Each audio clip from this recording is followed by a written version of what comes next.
साथियों, आप सभी का लर्निंग अड्डा 21 में मैं पुनः एक बार हार्दिक स्वागत करता हूं। साथियों, मैं हूं संजय सिंह यादव। साथियों, आज की जो ये वीडियो है इसके अंतर्गत हम लोग जानेंगे प्रतिशतता के एक बहुत ही महत्वपूर्ण काइंड्स के ऊपर यानी क्वेश्चन के ऊपर बात करेंगे जो बहुत ज़्यादा प्रतियोगी परीक्षाओं में आपसे दोहराया जाता है और उसके जानेंगे यहाँ पे उसके लगाने का बहुत ही बेहद सरल आसान तरीका और साथ ही साथ आप लोग का वो ट्रिकी भी तरीका होगा। एक बार आपको अच्छे से कॉन्सेप्ट समझ लेना है। तो चलिए हम लोग सीधा अपने क्वेश्चन की शुरुआत करते हैं।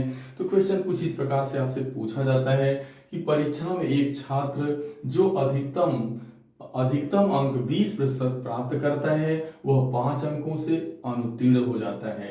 ठीक है।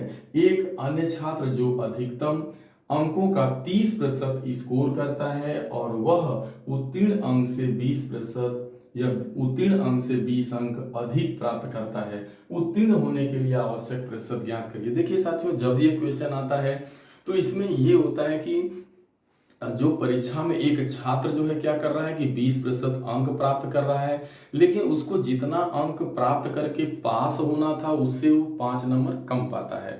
और उसी परीक्षा में जो एक अगला कैंडिडेट होगा वो क्या करता है, वो 30% अंक प्राप्त कर रहा है, लेकिन मिनिमम जितना अंक पा करके पास होना था उससे 20 अंक वो कम पाता है। ठीक है। तो ये एक कम पा रहा है जो है प्राप्तांक से, जितना पास होने के लिए अंक चाहिए था, एक न्यूनतम अंक से 5 अंक कम पा रहा है, एक न्यूनतम से 20 अंक अधिक पा रहा है। ठीक है।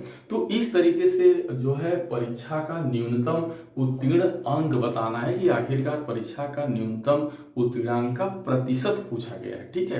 तो जब तक हमको जो है न्यूनतम अंक नहीं प्राप्त हो जाएगा, पास होने के लिए न्यूनतम अंक नहीं प्राप्त हो जाएगा, तब तक हम उसकी प्रतिशतता नहीं बता सकते। तो आइए इसको कैसे आपको लगाना है। देखिए यहाँ पर आपको जैसे मान लीजिए ये पहला छात्र हो गया, अब यहाँ पे मान लीजिए ये दूसरा छात्र है। अब यहाँ जो मान लीजिए जो यहाँ तक आ जाएगा यानी जो इतना नंबर आ जाएगा इसके करीब आएगा, यानी जो यहाँ आएगा ये पास हो जाएगा, यानी ये पास होने की एक तरह से बॉर्डर लाइन है। ठीक है। अब पहले कैंडिडेट के बारे में क्या कहा जा रहा है कि यह जो है 20% अंक क्या किया, प्राप्त किया। तो यह कितना प्राप्त करता है, पहला वाला छात्र, पहला छात्र जो है 20% अंक प्राप्त करता है, लेकिन होता क्या है कि यह न्यूनतम पासिंग यानी जितने अंक पे पासिंग मार्क था उससे 5 अंक क्या पाता है, कम पाता है। अब जो एक अन्य छात्र है उसी परीक्षा में वो क्या करता है, वो 30% अंक जो है क्या करता है, प्राप्त करता है, लेकिन वह जो है न्यूनतम अंक से 20 अंक जो है क्या किया, अधिक कर पाया, यानी जितना पाना था उससे वो 20 नंबर ज्यादा पाता है, पास अंक से भी 20 नंबर ज्यादा। तो यहाँ पे देखिए दरअसल एक छात्र 20% पा रहा है, अगला छात्र 30% पा रहा है, तो इनके बीच जो मार्क जो ये प्राप्तांकों का जो अंतर है प्रतिशत का, वो कितने प्रतिशत का अंतर हो रहा है, तो वो जो आप अंतर देख रहे हैं यहाँ पर जो डिफरेंस आ रहा है आपका, वो 30 से 20 घटाएंगे तो आपका 10% का आ रहा है। ठीक है। तो इनके बीच जो प्रतिशत दोनों छात्रों जो नंबर पा रहे हैं, इनके जो प्राप्तांक हैं उसका जो अंतर 10% का है, लेकिन यहाँ जो है नंबर का जो इनके अंक का जो अंतर चल रहा है वो कितने का है। तो देखिए ध्यान दीजिए, एक आदमी जैसे यहाँ पे आपको यहाँ आप आते तो पास हो जाते, तो यहाँ पास से 5 कम है और ये पास से 20 ज्यादा है, तो अंतर हमेशा जब कम और ज्यादा का मामला होता है, यानी एक प्लस है एक माइनस, एक कम है एक ज्यादा पा रहा है, तो अंतर हमेशा जोड़ के निकलेगा। देखिए कम और ज्यादा है या ज्यादा या कम है, तो अंतर हमेशा जोड़ेंगे। देखिए एक व्यक्ति यहाँ पे बना हुआ है, ये छात्र यहाँ पे बना हुआ है और ये छात्र यहाँ पे चला गया, इस मूल से, यह मूल से यहाँ है और यह मूल से यहाँ है, तो इसका मतलब इन दोनों छात्रों के बीच जो अंतर चल रहा है वो कितने नंबर का चल रहा है, 20 में आप 5 जोड़ देंगे यानी आपके 25 नंबर का, या इनका जो अंतर है वो 25 मार्क्स का। तो यही जो अंतर है ना, बस ये सवाल लगेगा आपका अंतर बराबर जो है अंतर। तो यहाँ जो है प्रतिशत का अंतर 10% है, इनके बीच प्राप्त प्रतिशत का 10% का अंतर है, और यही अंतर इस 25 नंबर के क्या है आपका बराबर है, यही अंतर के बराबर कर देना, यानी इसको बहुत तेज आप लगाएंगे, एक बार समझ लीजिए फिर ये मौखिक सवाल होता है। अब देखिए 10% का मान 25 हो गया, तो 10/100 आप लिखिएगा, 10/100 बराबर 25, ये 10 दहा में 100 करेंगे और 10 का जैसे ही 25 में गुणा करेंगे तो 1 का मान आ गया 250। अब ये 1 का मान जो 250 आया, यही परीक्षा का पूर्णांक हो गया, यानी परीक्षा का पूरा पूर्णांक देखा जाए टोटल मार्क्स देखा जाए तो वो आपका हो गया 250 नंबर का। अब परीक्षा पूरी 250 नंबर की थी, जिसमें पहला वाला कैंडिडेट 250 का 20% पा करके 5 नंबर से फेल हो गया था। अगर वही 5 नंबर ये पाता तो पास हो जाता।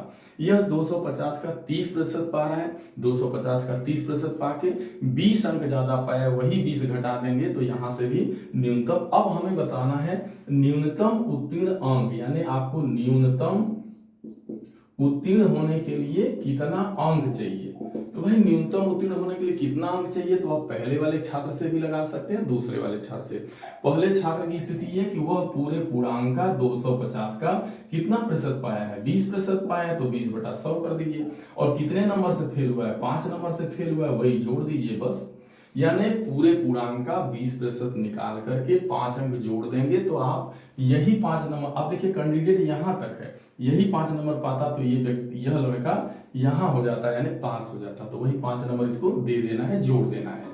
अगर यहां आप करते इसका तो फिर 250 का 30% आप निकालते और यह जो 20 अंक ज्यादा पाया उसे घटाते आप, तभी जो है न्यूनतम 5 अंक पता चलता। ठीक है, तो बस यही कर लेंगे। अब ये काटिएगा तो ये 2 बार में कटेगा, ये आपका 5 25, 5 बार में। अब देख रहे हैं ये आपका 10 हो जाएगा, 10 पचे 50, यानी ऐसे भी काटेंगे तो देखिए 20 पचे 100 हो गया, आपका 20 पचे 100 हो गया। अब 5 से जब काटेंगे तो 50 आ गया, ये 50 और 5 55। यानी हम देख रहे हैं कि न्यूनतम पास होने के लिए 55 अंक चाहिए था। यानी कितना अंक चाहिए भाई पास होने के लिए, वो आपने निकाल लिया, 55 अंक तो चाहिए 250 में।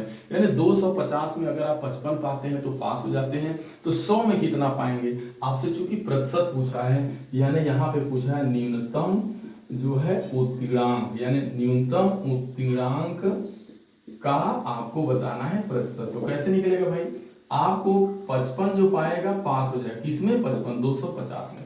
250 में 55 पाएंगे तो पास होंगे, तो 100 में कितना प्रतिशत पूछ रहा है, तो 100 पे 100 पे। तो 55/250 गुणे 100, ये 2 बार में कटेगा, ये 5 बार में कटेगा। ध्यान देना, सॉरी ये 5 से जब काटेंगे, सॉरी ये 50 से काटेंगे तो ये 2 बार में कटेगा और ये 5 बार में जो है कटेगा। 5 से 55 को काटेंगे 11, 11 5 से 55, 11 दूना 22 आ गया, ये आपका 22% न्यूनतम उत्तीर्णांक था। तो इतना करने की जरूरत नहीं, अब आप समझ चुके हैं ये पूरा डायग्राम। तो अब देखिए कैसे आप जो है फास्ट तुरंत देखते ही देखते इस क्वेश्चन को लगाएंगे। बस आपने क्वेश्चन को पढ़ लिया कि 20% पाके 5 से फेल है और ये 30 पाके जो है 20 ज्यादा है, तो बस तुरंत 30 और 20 का अंतर कर देना है, 10% आएगा। और यहाँ कम ज्यादा है तो 20 में 5 जोड़ेंगे 25। देखा जाए तो बस तत्काल ये अंतर 10 यही काम करेंगे आप कि भाई 20-30 का मामला है तो अंतर तो 10 का आ गया, और नंबर का अंतर कितने का है, 20-5 25। 10 का मान, अगर 10% की वैल्यू 25 है तो अगर आप देखेंगे 100% की वैल्यू कितनी, अगर 10% 25 के बराबर है तो इसका ये 10 गुना करेंगे तो 100 हो जाएगा, तो फिर इसका भी 10 गुना करेंगे यानी 250। यानी 10% की वैल्यू 25 है तो 100% की वैल्यू आ गई 250, यानी यहां से आपको मिल गया पूर्णांक। अब 250 का तत्काल आप 20/100 कर देंगे, 20% निकाल के 5 जोड़ देंगे तो इसका मान आ जाएगा आपका जो है 55 अंक आएगा। जैसे काटेंगे ये 2 बार, ये 5 बार, ये आपका 10 बार, 10 पचे 50, 5 55। अब 55 है तो बस 55, देखिए 55 पाना है कितने में, 250 में। तो 250 में 55 पाना है तो 100 में कितना पाना है भाई, तो बस 100 के सापेक्ष करेंगे तो आपका आ जाएगा 22%। बहुत फास्ट है, बहुत फास्ट हो जाएगा आपका। बस आपको ऐसे क्वेश्चन को बस एक बार लेकिन इसका माइंड मैप रहे कि बस ये अंतर बराबर। अब इस क्वेश्चन में और हो सकता है, जैसे ये मान लीजिए यहाँ दोनों ज्यादा पाते, यह भी न्यूनतम अंक से मान लीजिए 10 अंक ज्यादा पाता और वह न्यूनतम अंक से 20 अंक ज्यादा पाता। तो यहाँ पे जब अंतर निकालेंगे, जब दोनों ज्यादा अंक पाएंगे मिनिमम से ज्यादा, तो अंतर फिर घटाएंगे, तो वहां पे अंतर 20 और 10 घटाएंगे तो 20 नंबर और 10 नंबर, तो अंतर कितने का आएगा, 10 नंबर का। अब मान लीजिए यहाँ 30-20 का अंतर, यहाँ पे मान लीजिए वो सपोज दैट 30% और आपका 35% पा रहे थे, परसेंट मान लीजिए 30 और 35 पाए हैं, तो इसका अंतर करेंगे तो इसका अंतर हमेशा घटाएंगे। तो 35 से 30 मान लीजिए निकालिएगा तो 5, यानी 5% का मान आपका 10 है तो फिर 100% का मान निकाल लेंगे तो पूरा पूर्णांक मालूम हो जाएगा। कहने का मतलब इस तरीके से जब भी घुमाएगा भी, अगर ज़्यादा ज़्यादा अंक रहेंगे तो अंतर घटाएंगे, एक कम है एक ज़्यादा है या एक ज़्यादा है एक कम है, तो हमेशा नंबर का अंतर जोड़ने से आएगा। आप देख रहे हैं कि जोड़ेंगे तब आएगा बस। तो बस अंतर, ये सवाल बस लगता है डिफरेंस बराबर डिफरेंस से। तो अब मैं उम्मीद करता हूँ कि ये क्वेश्चन आपको जब भी आएगा किसी भी एग्जाम में, बार बार जो भी प्रतियोगी परीक्षा होती है बहुत ज़्यादा ये दोहराया जाता है। बस इसका टेक्निक, इसकी क्या स्ट्रेटजी है, ये आप अच्छे से समझ पाए। साथियों मिलते हैं अगली वीडियो में, तब तक के लिए आप सभी को ढेर सारी शुभकामनाएं। Thank you so much.